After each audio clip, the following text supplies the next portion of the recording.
Mangkene patrapipun wiwit anem amandeka laku ngurangi pangan turu sakwatawis amekak hawa nafsu dasarono andap asor.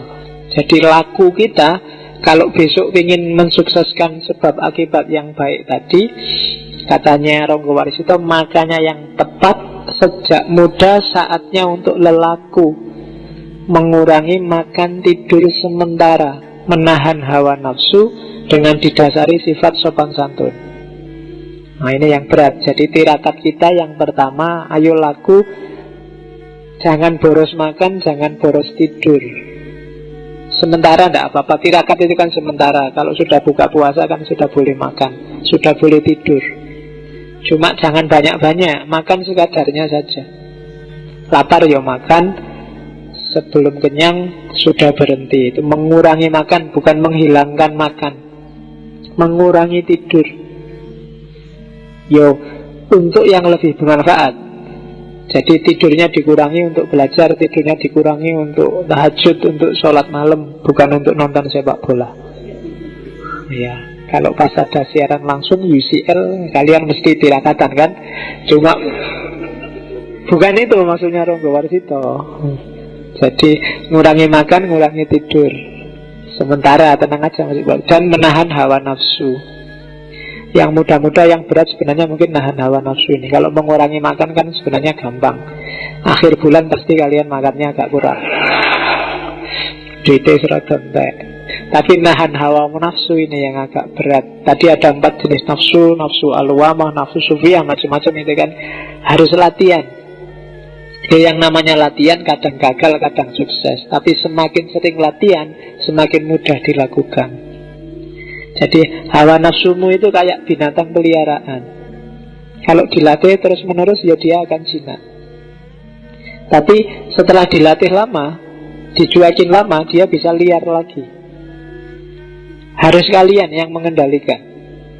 Jadi kalau itu binatang ya, kalau itu kuda ya kalian yang ada di atasnya, bukan kudanya di atas kalian. Kalau kudanya di atas kalian gawat. Ya, jadi kalian yang harus di atas kudanya. Kalian yang pegang tali kendalinya. Jangan kudanya yang ngasih kendali di lehermu. Jadi tahanlah hawa nafsu. Apalagi yang muda-muda. Nafsu itu bisa disublimasi kok. Energi untuk itu bisa dialihkan ke yang lain. Makanya Nabi kalau sedang kesana terus nafsumu, sibukkan dirimu. Atau kalau Nabi ya puasalah. Fa'alaihi bisawm. Ya. Jangan sering-sering ke kamar mandi. Ya itu bukan nafsu, itu melampiaskan nafsu. Ditahan lah ya, jangan dilatih yang Terus sopan santun, andap asor. Ini yang anak muda kadang agak susah. Berat memang, apalagi anak sekarang kan dia, itu tradisi Pak, adat Pak. Itu feodal Pak, kan mesti kamu gitu. Enggak, itu dalam rangka menertibkan diri. Enggak gampang loh menaklukkan diri itu. Antara lain andap asor itu tadi. Sama yang tua cium tangan, kalau jalan menunduk, kalau ngomong enggak boleh ndanga. Itu sebenarnya trik-triknya orang Jawa, etiket Jawa untuk biar orang mudah menaklukkan dirinya sendiri. Orang itu paling gampang kalau disuruh sombong. Kalau disuruh merendah itu yang berat. Maka orang Jawa mengajarkan tata krama sopan santun, merendahkan diri. Terus anak muda jangan sampai nganggur, katanya Ronggo Warsito. Tinimbang lan angin nganggur, boyo becik ipil-ipil kaweruh, angger datan ewan panasaten sayekti, kawikyane wuwuh-wuwuh wekasan kasub kinaut. Daripada nganggur, lebih baik nyicil nyari ilmu.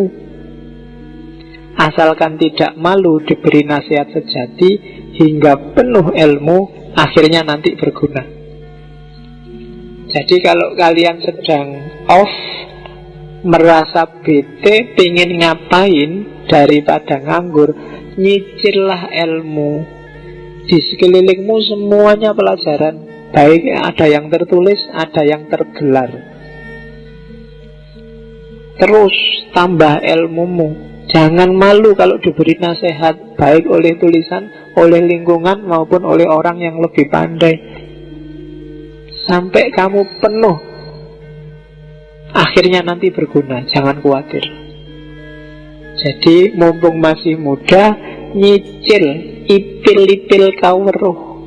Nah, besok kalau kalian punya kelompok diskusi, gak usah dikasih nama bagus-bagus, kasih nama ipil-ipil kawruh.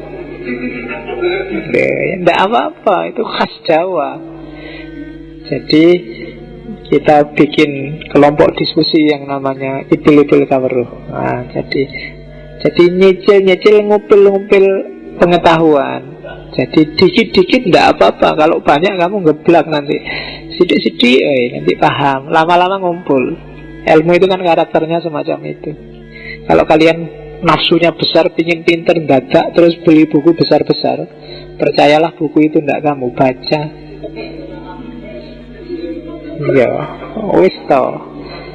Paling kamu bolak-balik tok terus terus tidur. Iya. Jadi baca kayak gini, akhirnya bukunya yang baca kamu tidur. Bukan kamu yang baca buku. Oke. Jadi terus nasihatnya lagi oleh Ronggo Warsito, lamun wis sarwa putus kapinteran sinempeng ing pungkur, dan seterusnya. Jika sudah memiliki kepandaian, simpanlah kepandaian itu. Jangan sombong, jangan kemenyek. Kalau bahasa di tempat saya kemenyek. Kemenyek itu kemaki, melete. Ya, bahasa-bahasa itulah. Ya, jadi justru cirinya orang pinter itu ketika dia tidak pamer pengetahuannya. Semakin orang suka pamer, itu semakin menunjukkan bahwa dia dangkal. Sama kayak kalau kamu baru belajar silat atau belajar taekwondo, belajar apa itu. Kalau baru belajar kan tiap hari mesti kamu pamer, melete kan mesti. Ada apa-apa dikit, tenang aja, tak belain. Ini mesti gitu. Oh yang ngerti-ngerti yo. Jangan deh, perlihatkan kebodohan. Semakin berat ilmunya, semakin menunduk kepalanya. Dan jangan salah, di samping rendah hati, gayamu yang menunduk tadi akan mempermudah dalam bertindak tanduk dan berhubungan dengan orang lain. Tidak ada orang yang senang bergaul sama orang sombong, meskipun dia pinter. Kamu sendiri yang merasakan mungkin IP-mu 2 sementara temanmu IP-nya 4. Kalau kamu temanmu ini sudah IP-nya 4, gaya lagi, ya gak apa-apa sih kan. IP-nya 4 gaya gak apa-apa. Cuma gak enak kan kamu punya. Rasanya itu mending gak usah deket-deket dia deh, daripada dilecehkan terus. Dikit-dikit ngomong IP2, dikit-dikit ngomong IP2. Gak usah lah, meskipun kenyataannya begitu.